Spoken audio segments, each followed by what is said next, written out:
Thank you. Dear Mr. Speaker, Mr. Deputy Chairman, Madam Speakers, Mr. Speakers of Parliament, colleagues, parliamentarians, excellencies, it's for me a great honor to represent the IPU here at the G20 Speaker Summit in India, the world's largest democracy of the world. We need always to remember that, in all levels, since the local through regional and finally national level, as true democracy.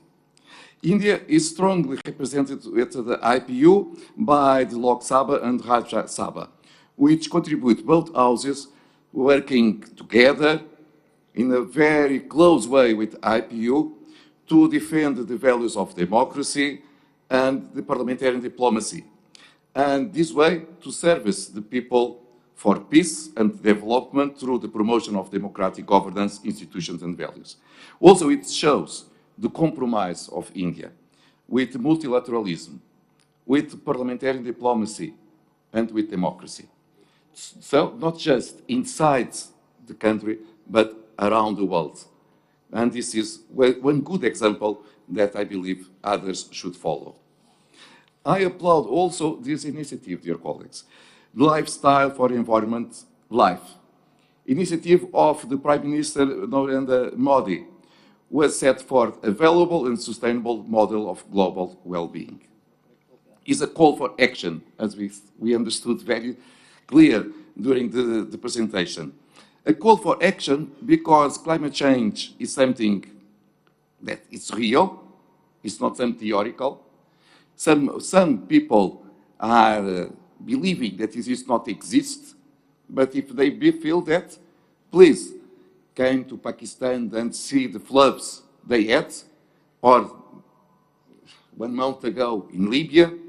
They can visit countries that have forest fires. In Greece, 1 week forest fires, on the other week floods, killing thousands of people. They can go to the islands of the Pacific, where the rise of waters will make some countries disappear very soon if we don't have action, concrete action. And so we know this is a minority, but we need to fight with them, because we should involve everyone in this call for action to save our planet. And we know that time is running out. And from now on, everything which we do should be in the favor of our planet. From this perspective, LIFE is a relevant initiative that I believe should be replicated around the world. The G20 parliamentarians in particular have an opportunity to take the lead by example and embrace this initiative. Mahatma Gandhi rightly said, "Be the change that you wish to see in the world." We are parliamentarians. Some of you are speakers of parliament. You have the power in your hands, the power of leading us by example, but concrete power to change the society as well. So we are not just academics to talk about the issue. We may talk, but we need to take decisions, concrete decisions, to exchange the change that we wish to our world. And it is clear that climate action must begin at home. Also inside our parliaments, where we can reduce a lot of costs. For instance, reduce the carbon footprinting institutions, and in a particular point of view, we can also use greener energy inside our homes. We can save by new technologies, try to avoid the waste of paper. So inside our own parliaments, we may lead by example, because it's very difficult to express to the society to do it, and we don't do at home. We should lead by example. And the Parliament of India and IPU have various other shared aims and values, such as unity and in diversity, empowering women and acknowledging the power of youth. Above all, both the IPU and India strongly believe in multilateral parliamentary diplomacy to ensure that countries work together to address common issues and challenges. We saw that you have a title for this meeting, One Earth, One Family, One Future. And this is something that we should always put in practice.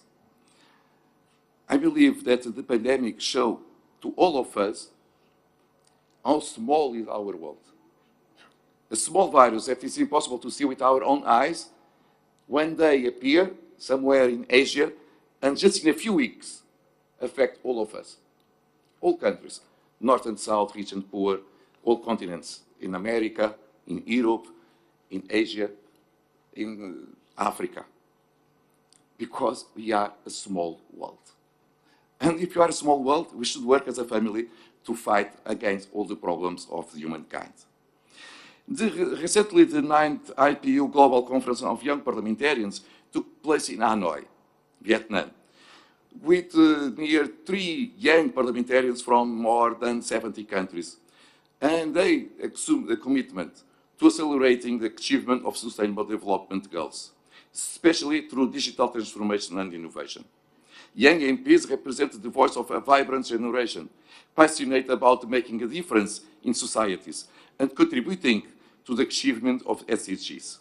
India, with the world's largest adolescent and youth population, is in a particularly strong position to harness the power of digitalization and technology, demonstrating their ability to break barriers and connect people worldwide.